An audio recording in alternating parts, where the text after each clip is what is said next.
Hey guys, this is Chanda from Chanda-Louise Consulting. So it's the fourth quarter, and I thought it would be a good time to just start to reflect on my wins, my losses, i.e., actually slash lessons learned, right?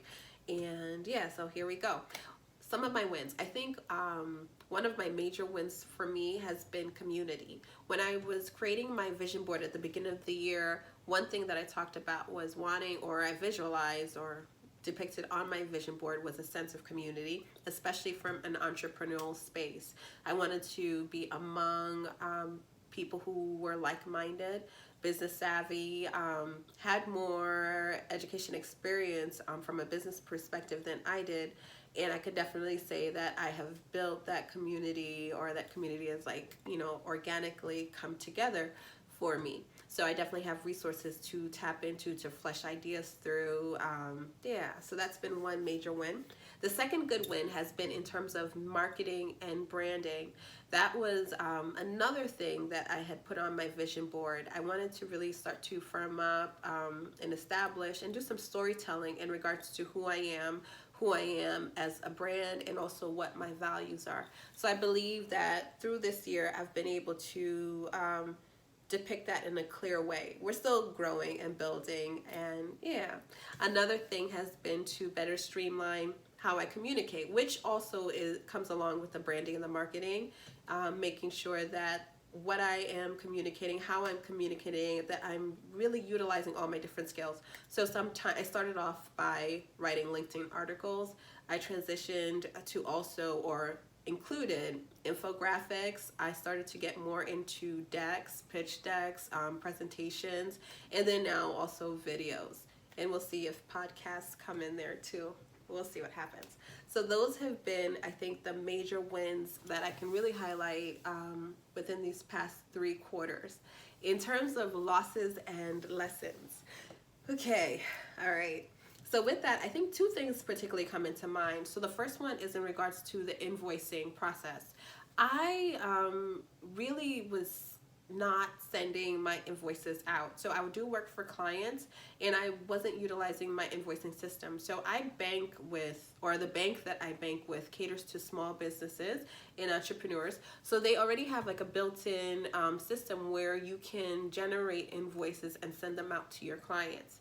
And what I was coming, or the issue that I was arriving at, is I wasn't getting paid. You're an entrepreneur, you do the work, and you're not receiving any payment. And I reached out to a colleague of mine, and I was telling her, hey, I'm really frustrated. It's been months, etc., etc. So she suggested, Chanda, why don't you include a little note on your invoice stating expected payment receipts after, or within 15 days. So I thought, that's a great idea. But you know what would be even better? If I were sending out those invoices. So the lessons there: utilize the resources that you have. Okay, so the second thing is in regards to customized proposals. So this one is, it's a little tricky. I think I kind of stand firmly on one perspective. I personally don't believe in them. I subscribe to the Coveted Consultant. You can find him on YouTube. A friend and colleague actually mentioned or referred me to him, and I started to follow him. And his ideology is essentially focus on, rather than focusing on creating a customized proposal, have your set services that you provide. So meaning really niche into what you do. Like, okay, you focus on social media, what aspect of it, what industry, what is that thing that you do. So focus on that one or two specific things that you do and that you do really well, and then offer that as your general services, so that when clients come to you, they can come and say, hey, this is my problem. And then you can look at, well, these are the services that I provide, and I believe based on your problem and the services I apply, that I have, that this is the appropriate solution for you. Or, hey, these are services that I have, this is your problem, and I'm so sorry, but they don't fall in alignment.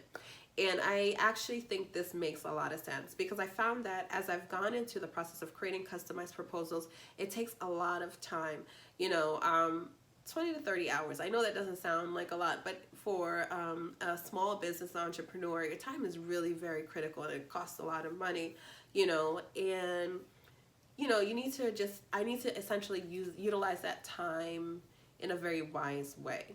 And then I also need to understand that, while I might be able to do a whole span of different things, it's actually to my benefit and the client's benefit if I focus on the things that I'm really good at, as opposed to trying to stretch and learn other things. And in that process, I might give a quotation for something and not really understand the full scope of what it takes to complete the job.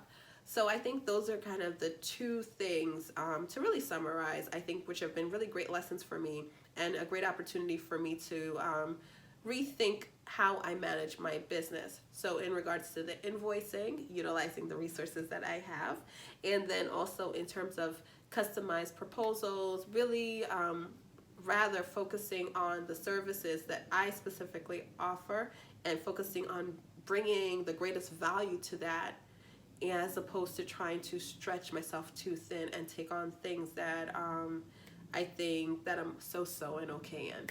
All right, so that's my thought. And I'm also curious, for those out there, businesses, entrepreneurs, and anyone, whatever projects you're working on, how has the last 3 quarters shaped up for you?